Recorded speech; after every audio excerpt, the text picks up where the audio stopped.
Good evening, and welcome to another episode of the Too Many Voices podcast. I'm your host, John J. Laughlin, and it is Monday, June the 12th, 2023. I hope everyone is doing well and happy, healthy, and wealthy, moving forward in life. So tonight, I wanted to discuss drug and alcohol relapse prevention. If any of you have listened to my previous podcast, you know that I am a recovering alcoholic and drug addict. I spent 25 years fighting that demon, finally slayed that demon, put it to rest. Thank God. Well, I give it all to God. If it wasn't for God, I wouldn't be talking into this microphone right now. That I can tell you. But what I have found, it's unfortunate, but relapse is a huge part of recovery. And through my own relapses, if you're going through this right now, it's very important that you don't beat yourself up and put yourself down if you relapsed, all right, or had a slip, okay, whatever you want to call it. It happens, right? But that is a huge indication, a marker that you still have some unhealed traumas that are still lingering in you that need to be looked at and, start the healing process for those emotional wounds or whatever the trauma is, And until it is healed, the relapses will continue. Okay, now childhood trauma is a big one. That's where, most of my drinking issues, drug use stemmed from. And that's, and that one, any trauma really, until you've done the work to heal it, will continue to pop up and bite you in the ass. Those unhealed wounds will continue to fester and get infected and just blow the pus of relapse all over you until you heal it. Sorry, that's a pretty sick metaphor, but it is, okay? I wouldn't wish drug and alcohol addiction on my worst enemy, man. I mean, I've been at rock bottom so many times at the gates of hell from that shit, okay? And if it wasn't, again, for God and His mercy on me and the help of, many great people that helped me to recover and get on my healing path. But, in the end, I mean, you can go to countless rehabs, thousands of AA meetings or NA meetings, and none of that is going to work until you do the inner work that needs to be done to heal yourself. And, I mean, that's it in a nutshell, really, It requires a lot of self-discipline, a lot of research, and your willingness to take that deep look in the mirror at yourself and, really start to go within. And I know that sounds cliche nowadays, but it's true. You have to meditate and deep contemplation, deep introspection on what needs to be healed. I mean, you yourself, you know what it is. You may be afraid to face it, but until you do, you will keep relapsing. You may have 1 or 2 years of sobriety, and boom, then the relapse occurs. And during that time, well, in the case of an alcoholic like myself, it's called a dry drunk, right? You're sober, but you still have the same habits, living habits, whether it be disorganization, things like that are still there, like, an alcoholic would, Maybe you don't keep your living space clean. Maybe it's all cluttered or, whatever the case may be, sloppy living. And that's basically what a dry drunk is. Like, you're sober, but everything else is still not where it should be. Your house isn't in order, okay? So you got to do some house cleaning and begin to break down your life bit by bit, step by step, issue by issue, and look at each of those things individually and start to piece your life back together and build it back up. I've had to do this many, many times. And until, I really healed what I needed to heal, which for me, a lot of inner child wounding, okay? But until you heal that, whatever the trauma is, the relapses will continue. I've known people, they may have had 10, 15 years of sobriety, then boom, one day, they fell off and back right where they, began, where they started. It's not fun. Relapse is never fun. A lot of shame, a lot of guilt generally goes along with it.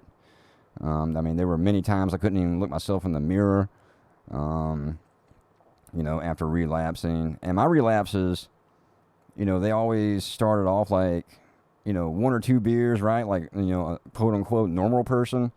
But within probably a week, I was back up to whatever it was, a 12 pack, well, more than that, man. I mean, if it's beer, I would drink 18, 19 beers a day, not just weak beers. I'm talking like 8, 9%, barley wines.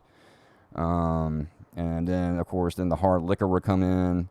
And once I started into the hard liquor, then the cocaine, the pills, and it's just a downward spiral from there into a hellish abyss that is very difficult to pull yourself out of each time you relapse. Each relapse gets harder and harder. Okay, that is a fact. It starts to turn into a bottomless pit. That's what it can feel like. And then trying to climb your way out of that pit. And for most of us drug addicts and alcoholics, we have a hard time asking for help. And that's a big one, man. You got to learn how to ask people for help. And when it comes to alcohol and drug addiction, you need outside help. You need to be around people that have been there, been through it, and can give you some, insights, just somebody to talk to, man. That's probably a huge thing, because we tend to be a very isolated people. I'm introverted by nature. I'm, more or less a hermit. I'm trying to break out of that mode. I am, slowly but surely. But obviously, I don't go to bars, and for me, being social is going to a coffee shop and reading a book. If that tells you anything at all. So, you just gotta start working on these things and force yourself to work through these issues one by one. And for me, every time I relapsed, oh God, the fear, shame, and guilt would just set in immediately. Okay. And like, again, every time I relapse, it would start off with one or two drinks, then whatever. It goes up from there. Next thing you know, I'm blacking out and calling people on my phone. Don't remember talking to them. The next day, I'm getting my phone number changed. The paranoia and, oh God, horrendous. It gives me shivers up my spine just thinking about those days. But eventually, I said enough is enough. A couple years ago, I guess it was just a year ago now, a little over a year ago, I went through 2 rounds of DTs, okay? 2 rounds of DTs in less than a month. Like real DTs, not, a bad hangover. When people, non-alcoholic people, they say, oh, DTs are just like a bad hangover. Well, obviously you've never been through it and you're not an alcoholic. No, real DTs are hellish, right? My first round of DTs, I paced back and forth in a non-medical detox center in California, paced back and forth for 2 or 3 days, no sleep, and I felt like needles were coming out of my skin. Okay? The hospital I went to called me a cab, dropped me off at this place at 11 o'clock at night, so obviously I couldn't get my prescription for Librium filled, and so I toughed it out until my AA sponsor showed up and went and got my script filled. Okay? It was hell. Absolute hell. And then, lo and behold, I was sober for about a month, and a tragic situation happened in my life. A good friend of mine died in a motorcycle accident, and for some reason, we'll try to find any excuse to drink, okay? Not accepting life on life's terms. That's what I had to learn with this one. And next thing you know, I relapsed, and boom, went through it again. I was up to about a fifth of vodka a day. This went on for... oh, geez, a couple of months, I think. And, yeah, it was horrendous. So, the only thing I can tell you is you have to do the work, and you have to be willing to face your traumas, face those things that you don't want to look at. And, you've got workaholics too, but I mean, again, addiction's addiction. And if you're addicted to your work, there's some underlying issue that you aren't addressing. That workaholics tend to not spend time with their families, etc.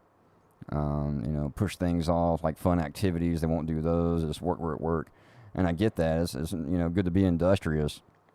But at the same time, that's you not wanting to face something. A lot of people drown their traumas and things in work. And for alcohol and drug addicts, we drown hours in alcohol, and in my case, cocaine and pills. Um, so again, going back to addiction just being a deeper seated issue. Okay, it's just a mask for the deeper seated issue. Childhood traumas are probably the toughest to face. Okay, yeah, it was for me too. I mean, nobody wants to look at that stuff, but you have to if you want to heal. And don't be afraid to get a few self-help books and go to a few AA meetings. Now, I know AA isn't for everybody. I haven't been to a meeting in a long time, and I've got my reasons for that. I've got my own spiritual path that I'm on, and that's a big one too. Okay, oftentimes drug and alcohol addiction, that is the worst spiritual disconnect I think anybody can have. Seriously, if until you're willing to accept and believe in a higher power and give your, essentially giving your power back by giving your power to a higher power, if that makes any sense. But until you let God into your life, you're just going to be on this road to hell constantly. Relapsing and wanting to blame everybody else for that, or blaming your old childhood wounds and traumas. And it takes guts. It takes guts to pull yourself up by your bootstraps and surmount these obstacles. With drug and alcohol addiction. And the relapses, again, it's like a marker. It's an indicator that there's something unhealed that needs to be looked at. Now, for relapse prevention, it requires a great deal of self-awareness and a great deal of emotional control, because that can lead to a relapse as well, at least for me. If your emotions are all over the place, you're up, you're down, happy, sad, angry, and until you get that into balance, fall into a deep depression, that can lead to drinking. You get angry, that can lead to drinking. I mean, if you're really happy, that'll give you an excuse to drink, you know what I'm saying? It's just how our brains operate if you're an addict. I'm looking for any excuse, any reason to drown the pain or, party or whatever the case may be. But yeah, it does require a great deal of self-awareness. And meditation is good for that. Really, really sit down with yourself, nurture yourself. Take that time out every day for self-care. Get into a yoga class or martial arts, anything. I definitely recommend something physical that touches on the body, mind, spirit, those three aspects. Because those three aspects, and of course the emotional body, that's what makes up a human being. And if you're not doing something to keep those three aspects healthy, then, relapse is right around the corner. You're going to have to find your own spiritual path, okay? That's what's going to keep you sober. And I know, you may not be the most spiritual person, but believe me, I think it's critical to find a spiritual path that works for you, that can keep you healthy on body, mind, spirit, and in that order. If you don't have a healthy body, you won't have a healthy mind. If you don't have a healthy mind, you won't have a healthy spirit. So it's very important to keep that in mind. And don't be afraid to journal. Write down the things that trigger you. Triggers are the big one, okay, for relapse prevention. Not just in alcohol and drugs either, but relapsing into, let's say you had anger issues, okay, or relapsing into depression. You got to know what your triggers are. But because until things don't trigger you, you haven't healed. I mean, I'm still healing. I mean, I get triggered a lot. I mean, it's better now, because I've done a lot of work on myself, and I still need to do more. It is daily work, and that is daily work. Most of us will do the rest of our lives. Because if I give myself an inch, slacking off or whatever, then it's all over with for me. And, I really have to stay disciplined on my path. I can recall right now, it's like, it's easy to fall into this mindset. Let's say you're sober for a year. I mean, you've been really disciplined on, let's say, a spiritual path or whatever the case may be, whatever keeps you sober and moving you forward in life. But and then you get to this good place, and then you think you can slack off. All right, well, that's okay. That's the devil energy right there, And telling yourself you can slack off, you can take a day off, but that one day leads to 2 days. That 2 days leads to a week. And next thing you know, it's 3 months down the line, you haven't been disciplined on your path, then bam, you're at the bar. Or, you hit that liquor store on the way home. And it is, it's a mind-blowing thing, too. Every time I've relapsed, you wake up the next morning like, what the fuck happened? I was doing good. What's going on? And it really is. Addiction, alcohol and drug addiction is like the definition of insanity, And of course they say the definition of insanity is doing the same thing over and over again, expecting a different result. Well, that's definitely what drug and alcohol addiction is. And for me, after I went through my spiritual awakening 4 years ago, and through my dark night of the soul process, I stumbled through my dark night of the soul. If that tells you anything. I relapsed hard, man. And it got to a point, the alcohol was not having the same effect as it used to. It did not kill any of the pain. It didn't even numb it. It just accentuated it. It was like God was like, no, you're going to feel this shit.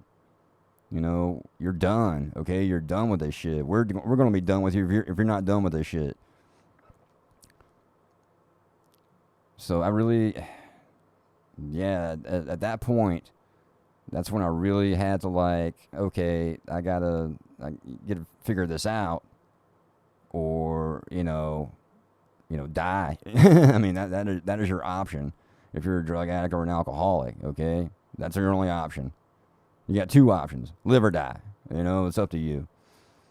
But yeah, I had a rough time going through my dark night of the soul, and realized that I had a tremendous amount of shadow work to do. Now, the shadow work, if you're not familiar with that term, it was coined by Carl Jung, who was a Swiss psychologist. And the shadow work, so the shadow aspect of ourselves are the aspects of ourselves that cause the trauma, cause the emotional imbalance, the things that we don't want to look at about ourselves or accept about ourselves. I think that's a huge thing with relapse prevention, too, is fully accepting yourself for who you truly are. I mean, for instance, I first had the idea for this podcast 2 years ago, right? I'm just now getting it off the ground. Okay, every time I spoke into the microphone, it's like I couldn't get the words out. There was still something inside of me, a sense of unworthiness, self-pity, self-doubt, low self-esteem, something like that. No, that's what it was. Absolutely. Afraid to speak my truth. And, I mean, just here recently, I, from a very intense experience that I just went through a few months ago, I don't know, I kind of went through the spiritual rebirth, and it was like, fuck it. And then, I don't know, something just clicked. I was just, now I'm off and running, and I think that's it. Sometimes you just gotta force yourself, okay? You just gotta force yourself through it, you just gotta force yourself through it, make yourself do what it is that you're here to do.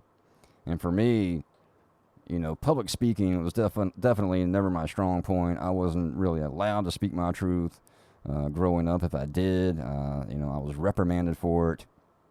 And so yeah, that part of me as a child was shut down. Okay, but it's just been recently I've been able to work through this stuff and finally heal what needed to be healed, so I could do this podcast and not relapse again in alcohol and drug addiction. It takes a lot. Okay, it takes a lot of self-discipline, a lot of inner work. And in the end, I've said this repetitively over and over again, but it's worth repeating. Your healing is on you.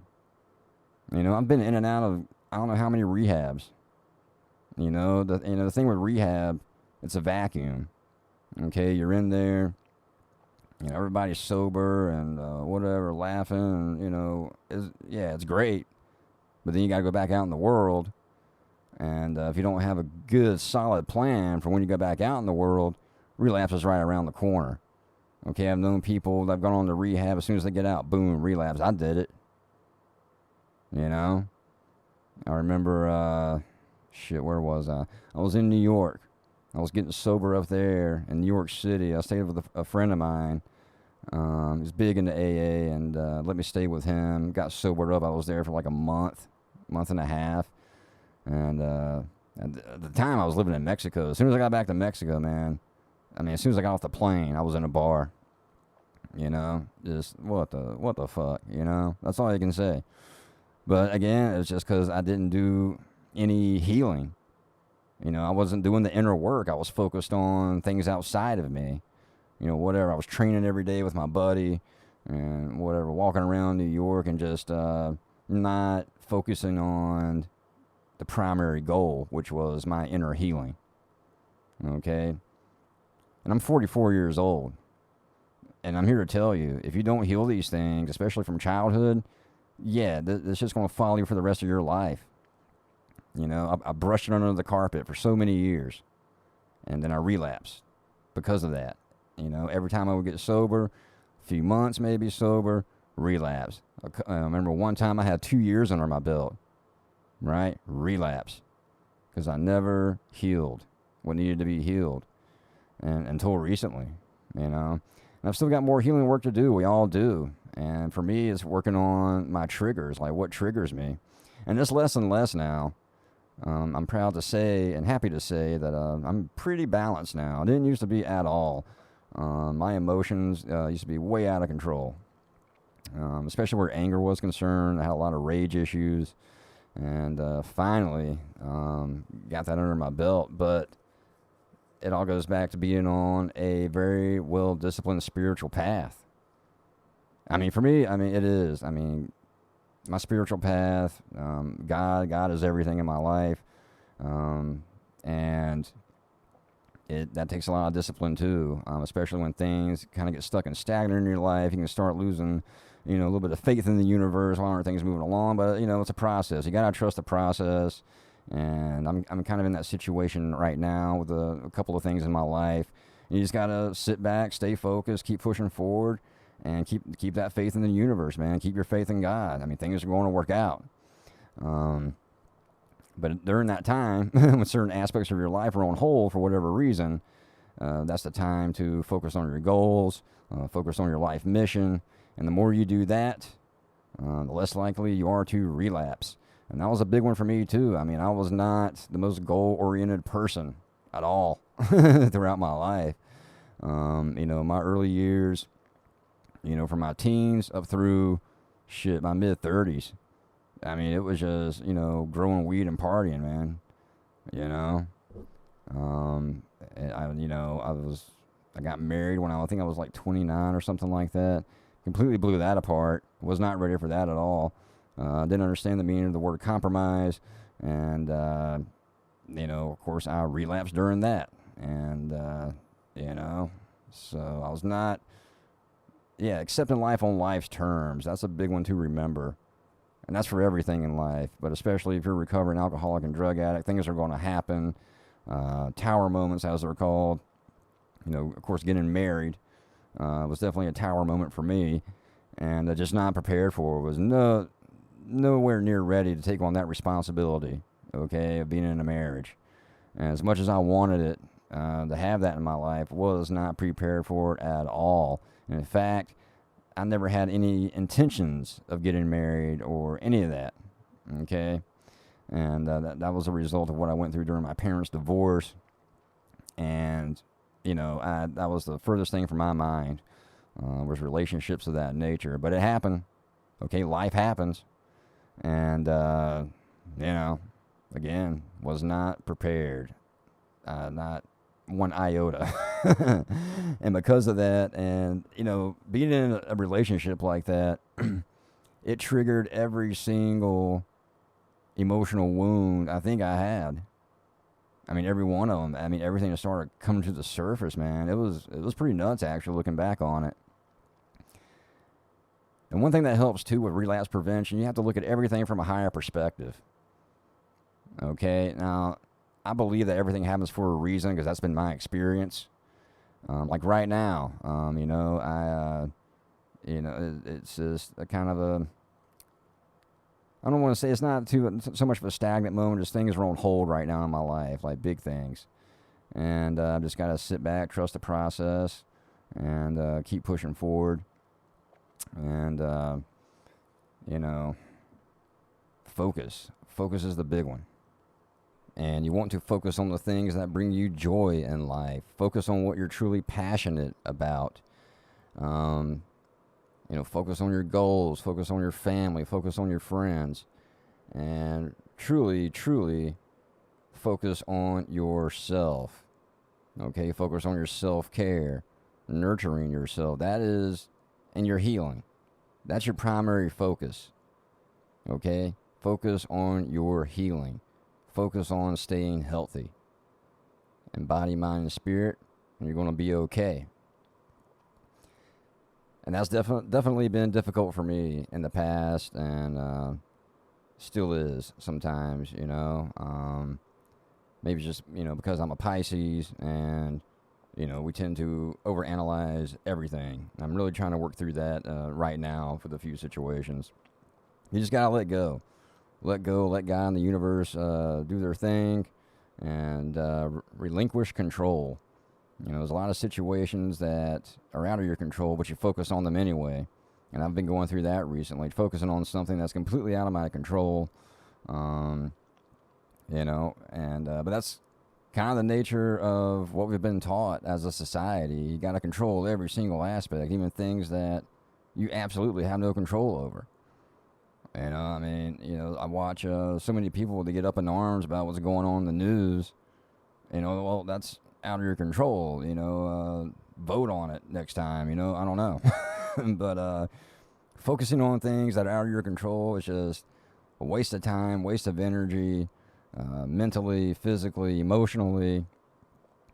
Just focus on what's right in front of you. And, I still have difficulty with that. I really do sometimes. But it's just maintaining that discipline, balance. Balance is key for your focus. Put the phone down. And really, really pinpoint what you're passionate about. That'll help you a lot. Okay, focus on your passions. What is your soul really calling you to do? And I think that was a big issue with a lot of my relapses, not knowing what my true purpose was on this planet. Yes, there were things I like to do, but like finding my true life purpose. And for me, I pretty much is this podcast. This is something that's always called to me.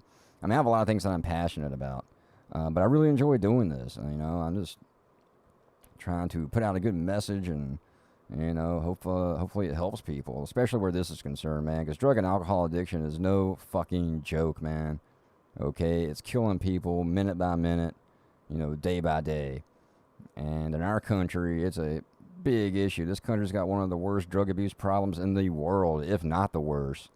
Maybe Russia and comes to, maybe second. Focus on your passions and just focus on staying healthy and maintaining that level of self-awareness. Where's your internal state?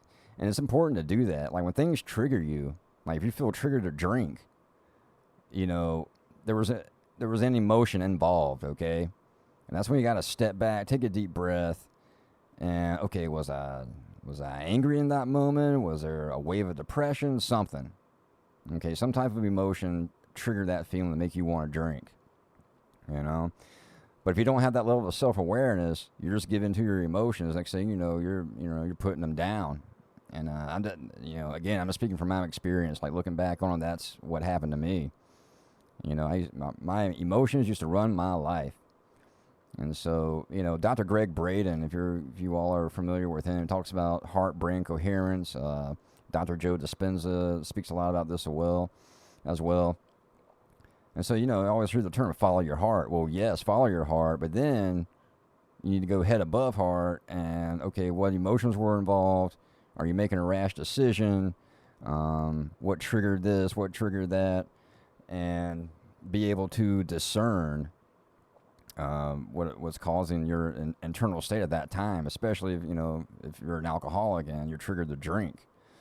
But most drug addicts and alcoholics, it takes a lot of work for us to develop that discernment and that awareness.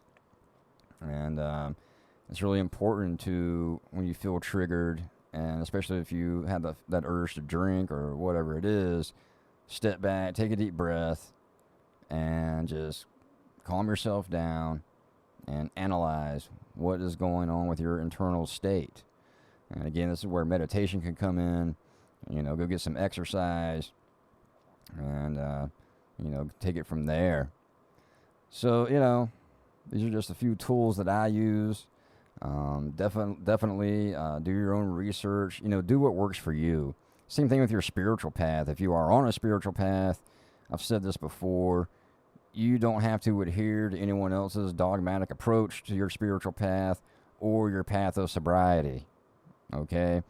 Do what works for you. We all have different triggers. I could say a word to somebody. It could be a completely benign word, but for them, it might just fucking all hell break loose, with them internally. You just never know. So you just got to know who you truly are, what your triggers are. And just, again, maintain that self-awareness. Stay centered. Stay balanced. Definitely focus on a spiritual path. I can't emphasize that enough. That was definitely my issue for many, many years. Completely spiritually disconnected from the universe and pretty much everything around me for a very long time. So, and, being social, okay? That's a big one too. Again, I'm introverted by nature. I don't go out of my way to meet people. I am involved in, some groups, that I train and work out with, things like that. But yeah, again, it seems like the only thing to do where I was is going out to the bars or the restaurants, And, some cities, they have like non-alcoholic drink establishments. I think I read an article in New York, or like a kava bar, something like that. That doesn't serve alcohol, but it's a place to go. You can mingle and socialize. That's fantastic. I wish there were more establishments like that around. Yeah, so, it's things like that.